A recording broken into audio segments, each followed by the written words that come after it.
I'm Todd Glickman, Senior Director of Corporate Relations and our MIT Industrial Liaison Program. Delighted you could all be here. And to kick off the second half of the morning session, it's my pleasure to introduce Adam Langton. He's the Energy Services Manager for Connected eMobility at BMW of North America. In this role, he develops digital energy products for BMW electric vehicles, including things such as smart charging, vehicle-to-grid functionality, data tools, fleet management services, and he leads a BMW team that's developing and implementing the BMW Charge Forward smart charging program and leads BMW's efforts to establish sustainable energy partnerships for BMW electric vehicle drivers in the United States. My pleasure to introduce Adam. Thank you. I'd like to thank the folks at ILP and the folks at MIT for giving me the opportunity to join you guys today. I would like to talk about sustainability partnerships. This is a critical part of the role that I play at BMW. If we go to the next slide, in terms of kind of the layout for my presentation, I'd like to talk about the BMW sustainability mission and how those sustainability partnerships that I work on fit into that mission. And I'd like to talk about some of the lessons learned from the partnerships that I work on. Next slide. Oh, I do. Sorry about that. Okay, that's easier. BMW sustainability mission. So at BMW, when we think about sustainability, it's not a matter of just producing electric cars and looking at those as an opportunity to reduce emissions by reducing gasoline consumption. Instead, we're looking at the whole value chain related to our products, from the materials we're using, the processes that we use to manufacture our vehicles, even how the vehicles are used and how they're ultimately disposed of in the long run. So we're looking at all those aspects, and we have carbon targets for each of those different areas, and different teams are working on those. The way we've approached this is we started with a baseline of 2019, and we set carbon reduction targets that we want to reach by 2030. And what's particularly ambitious about this is that from 2019 to 2030, we're expecting to dramatically increase the number of electric vehicles that we produce. In 2019, we're producing primarily internal combustion engine vehicles. By 2030, we think that that will be reversed, and we'll be producing much more electric vehicles. Electric vehicles, in terms of the materials that they take and the production processes, are, at this point, very energy intensive, more energy intensive, and more emission intensive than an ICE vehicle. So when I show you these targets, bear in mind that we've taken into account the fact that we're going to have to do this switch, which is going to involve a lot more emission reductions than we would otherwise face if we were just basing this on internal combustion engine vehicles. So we're looking at each of those different phases, looking at opportunities where we can reduce emissions. And at the same time, as I mentioned, we're growing our electric vehicle portfolio. We started in 2013 with the i3. That was our first electric vehicle, and our all-electric vehicle. We've introduced new hybrids, and this year we've already introduced two new long-range BEVs. So we're in the process at this point in our what we're calling phase 2 of our electrification strategy, where we're electrifying our entire portfolio, taking our existing models, turning those into hybrid models, as well as introducing new all-electric models. And then in 2025, we expect to pivot again. And in 2025, we expect that there'll be a lot of long-range BEVs on the road, and we'll be focusing on new digitalization elements to bring to our vehicles and to our customers. This chart shows kind of history of our electric vehicles. The ones above the timeline there are the fully electric vehicles, and the ones below the timeline are our plug-in hybrids. And you can see that we have a number of different plug-in hybrids where we've taken our existing model line of SUVs and sedans and converted those into plug-in hybrids and made those available to our customers. That was kind of the early part of our strategy. What we're doing now is focusing on long-range BEVs. So earlier this year, we released 2. We're going to release a 3rd one later this year. And here are those 2 vehicles that I mentioned. The one on the left is the iX, which is our all-electric SUV. And the one on the right is our i4, which is a sedan. And both of these are long-range BEVs, so they have a range of in excess of 300 miles range. And in both of these vehicles, we also looked at opportunities to bring sustainability elements to the vehicle itself, as I mentioned earlier. Ways we've done that is we use a lot of recycled aluminum, so 50% of the aluminum is recycled aluminum. We also use recycled plastics in other parts of the vehicles. One example of that is the carpeting materials and the floor mats are made out of recycled fishing nets. We partner with a company in Eastern Europe that specializes in taking fishing nets and converting them into other plastic materials. And then they work with suppliers to capture those fishing nets from the environment. So that's an example where we've brought in a new sustainability element to these vehicles. Later this year, we'll release the i7. This is an image that we released a couple months ago on that. This will be equivalent to our 7 Series, and this will be another long-range BEV. So this year, we'll be releasing 3 long-range BEVs.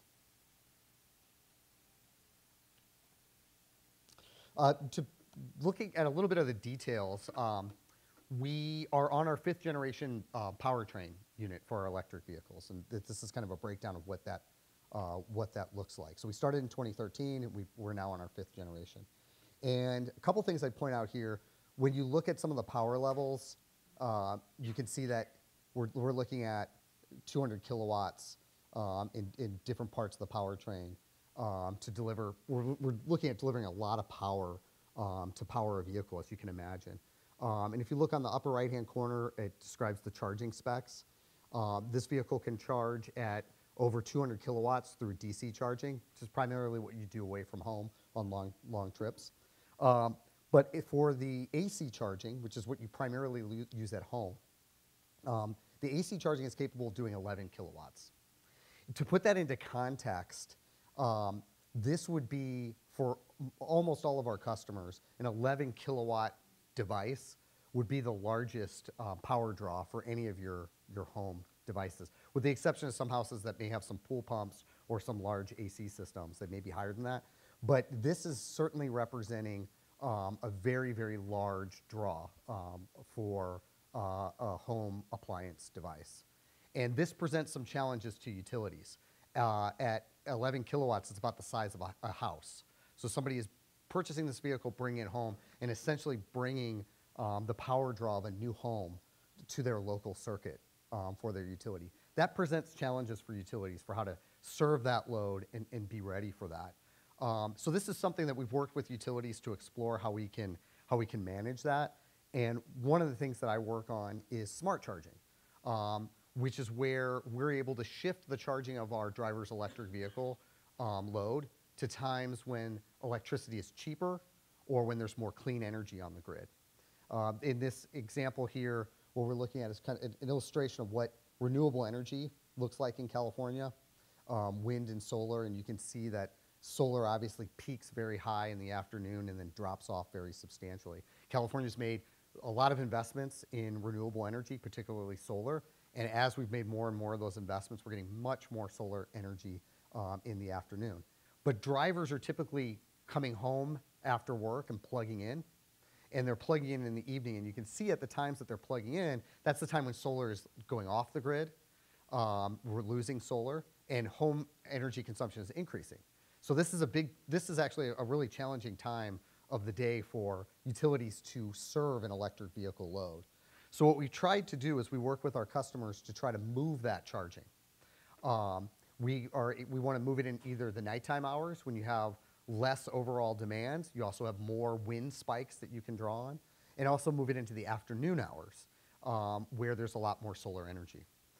The way we do this is we use our vehicle telematics system to send messages to the vehicle to tell it when to charge and when not to charge, when to stop charging and when to start charging again. So we can do this with any of our production vehicles. We can do this wherever they're parked, whether they're at home, at work, or on the go. And we can also respond to the unique conditions for a given day's energy situation. On some days you have a lot of solar power. On some days you have less solar power. On some days you're trying to absorb more wind at night during specific times, and other days that's not as relevant. We can respond to all those changes by working together with utilities to determine when the best times to charge are. So this is an example of the kind of partnerships that we think are important in the sustainability space. We can control the vehicle, but we need to understand what the utility needs and when the grid could accommodate more load, when the grid wants less load. So this is an example of the kind of sustainability partnerships that I work on. So I want to walk through some of those partnerships real quick now. There's really two categories. The first category of partnerships is these utility partnerships that I mentioned. We are currently partnering with 4 utilities in the US, and we're going to announce more soon. And in these partnerships, we work with the utility to get that signal from them of when they want more electric vehicle charging and when they want less. And we use that information then to communicate directly to the vehicles to tell them when to charge. We reach out to our customers and enroll them in this program. This is an optional thing. And when they are enrolled in the program, they're actually creating savings for utilities. The utilities avoid energy costs, and they save money through having this kind of service. And that savings that they realize, then we share with the driver. So we create incentives for them to sign up and then participate in these programs. And as part of one of these programs, we work with PG&E in Northern California. And what's unique there that we've done is we actually get a renewable energy signal from PG&E. They're telling us how much renewable energy is on the grid at different times of the day. And we use that to optimize our vehicle charging, so we can use as much renewable energy as our vehicles can take. So we shift the charging around to align with that. That changes throughout the year. During the spring and the fall, there's a whole lot of solar energy available, but during other seasons, we can focus more on wind power at night and other examples like that. Renewable energy is a challenge for the grid to incorporate because you can't control it. You get solar energy when it's sunny, and you get wind energy when the wind is blowing. And so this is a challenge for grid operators because the power can just arrive, and they always need to have demand that lines up with that supply. So if you're a grid operator, you're always trying to get supply and demand to be exactly equal. And solar energy in particular in California presents a challenge.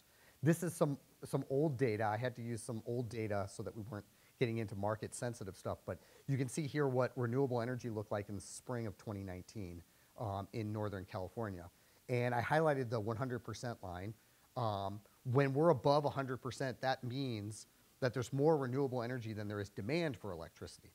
So when that happens, the utility needs to get things in balance. So what they'll do there is the utility will try to sell that extra power that you see happening in the afternoon.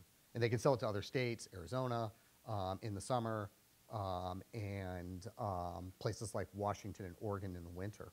If they can't sell it, they need to give away the power. So they'll give it to somebody for another entity for free. They'll just give it to them in order to get rid of it. If they can't sell it and they can't give it away, they need to pay somebody to take that power.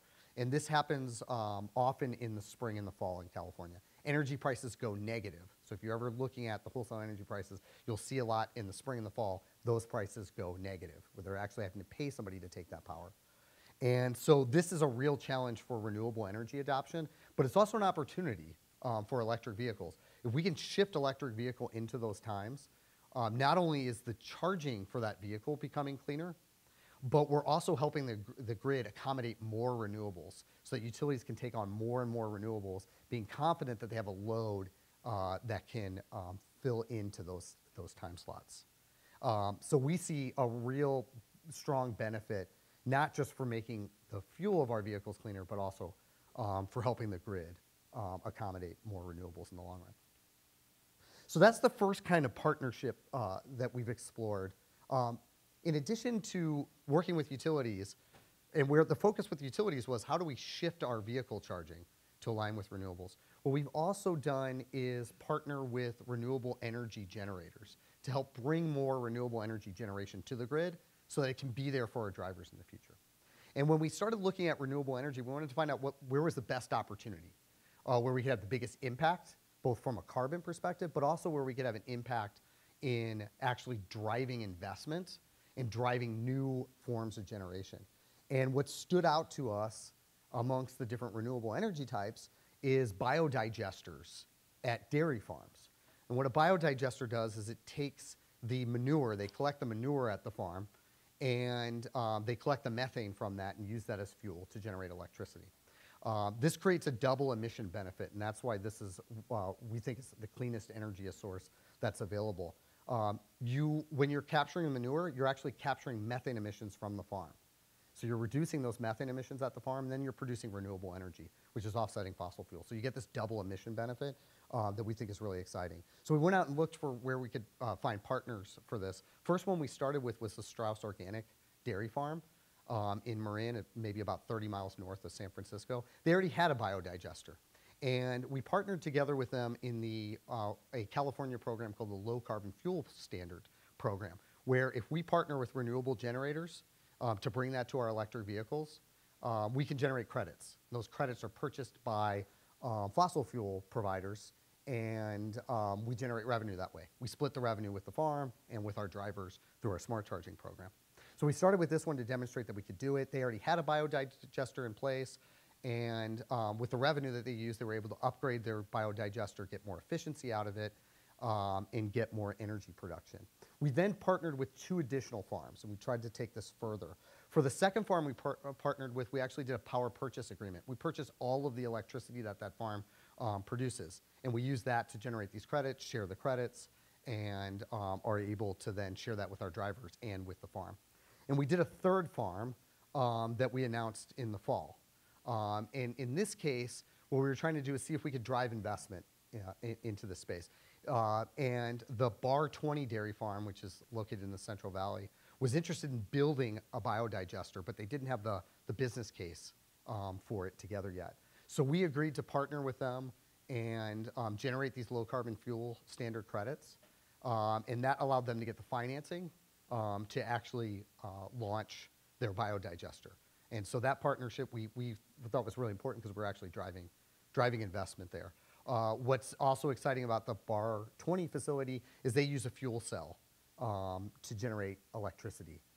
So they've eliminated combustion from that process and are able to get even more emission reductions because the fuel cell is more efficient than the turbine that was used at some of the other farms. So we think this is another way that we're also helping to push that technology forward.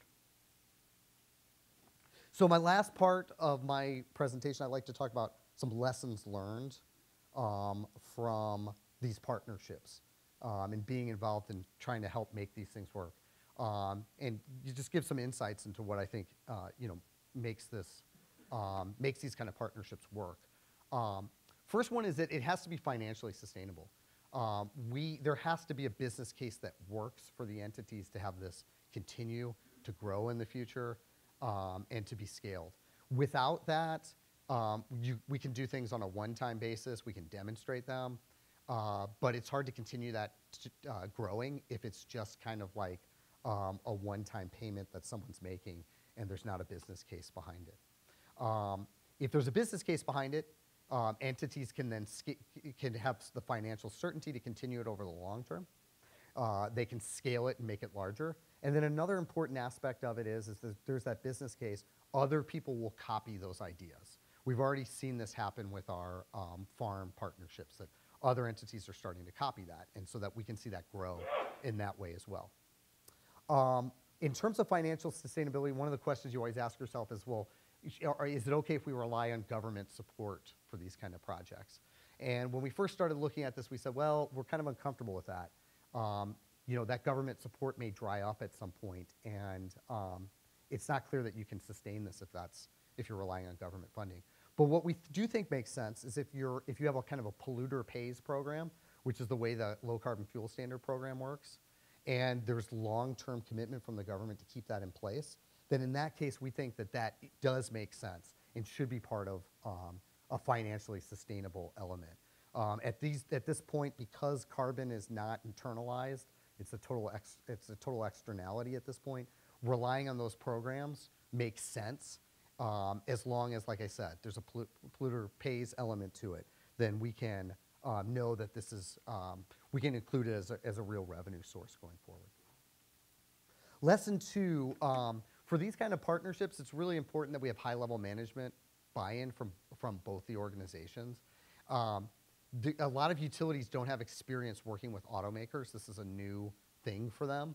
And we approach our customers differently. We look at sustainability differently in some aspects. The utilities in particular are heavily regulated, and that's something we don't always understand from where we stand. So having high-level management buy-in on both sides of the organization is really important to help get through some of those barriers and challenges. And I'm fortunate that in BMW management is really invested in establishing these kind of relationships. And then we found utilities that want to be innovative and want to learn about these opportunities. And so when you have that kind of buy-in, you can get staff engaged, and we can take ideas that are pretty creative and new and really push those forward. In the case of PG&E, they didn't have any experience sharing renewable energy with anyone, let alone an automaker that they'd not worked with before. So that took some really organizational buy-in to make that, get them comfortable with that, and really be able to implement that. So that kind of high-level management at the strategic level really makes these things work. And then the last lesson I'd say is starting small is important in these cases. And that's challenging for a large company like BMW and challenging for utility partners as well, which are also large organizations. By starting small, you can explore kind of the details here, find where there's opportunities, find where you get stuck. When we first started working with the dairy farms, we found that a lot of the rules that the California Air Resources Board had created for the Low Carbon Fuel Standard program were not conducive to small dairies, and had data requirements that were difficult for any kind of dairy to participate in. So when we started working with them, we had to engage with the Air Resources Board and take these lessons to them and help figure out a way that we could get these programs, get these facilities approved. And the Air Resources Board became a really important partner for us as well, because they were evaluating all the projects that we were doing, ensuring that they were meeting the highest level of sustainability, measuring the carbon reductions and things like that. So they became an important partner. But by starting small, we could explore these details, get everyone comfortable with the business case, and then be able to scale it much larger. And it does take a certain organizational structure to be able to support that you can start small, you can explore these things in kind of a safe space, and then grow it when you're ready. Because if you do try to start too large and you come into some of these challenges, large organizations can get discouraged by that and view that as a failure. But if you start small, you can have a chance to explore it, figure out what works, and refine things as you go. That is my presentation, and it looks like there's some questions that you guys have submitted. And I'll go ahead and leave this slide on, and here's the question. So what I'll do is go ahead and read the question and then offer an answer here. So the first question, how do you optimize smart charging when the user is in a rush to charge at a very specific time that BMW might not have sent a signal to not charge the car? This is a good question.